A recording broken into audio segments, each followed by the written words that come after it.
Ambati Rambabu episode పై కీలక వ్యాఖ్యలు చేశారు మంత్రి గుమ్మడి సంధ్యారాణి.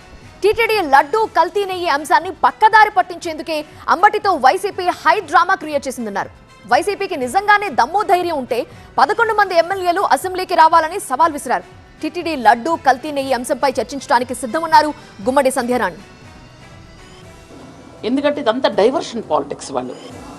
వాళ్ళు ఏంటంటే తిరుమల లడ్డూ గురించి ఎవరైనా మాట్లాడతారేమో అని భయపడి అంబటి రాంబాబు లాంటి ఒక మనిషిని చంద్రబాబు నాయుడు గారు తిట్టడానికి పంపించారు.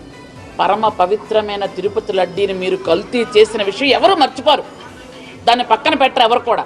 కాబట్టి మీకు ఇంకా బుద్ధి జ్ఞానం లేదు, అది రాదు, మాకు అర్థమైంది. నిజంగా మీరు చెప్పాలి, నిజంగా మీరు డిస్కస్ చేయాలి అనుకుంటే 11వ తేదీన మీ 11 మందితో రండి, డిస్కస్ చేద్దాం. మీకు ధైర్యం ఉంటే, మీ నాయకుడు నిజాయితీ ఉంటే, మీ నాయకుడు దమ్ముంటే 11 మందిని తీసుకొని 11వ తేదీన రండి, మేము డిస్కస్ చేస్తాం. గవర్నర్గా స్పీచ్ అయిపోయిన తర్వాత కావాలంటే 10 గంటలకు గవర్నర్గా స్పీచ్ 11 గంటలకే చేద్దాం. మీకు 11 వచ్చి వచ్చిన నెంబర్ కాబట్టి 11 మందిని తీసుకొని 11వ తేదీన 11 గంటలకి మాట్లాడదాం రండి. అదేమి చేయరు.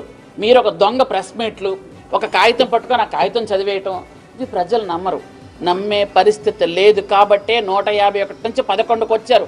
అయినా సిగ్గు బుద్ధి లేదు మీకు.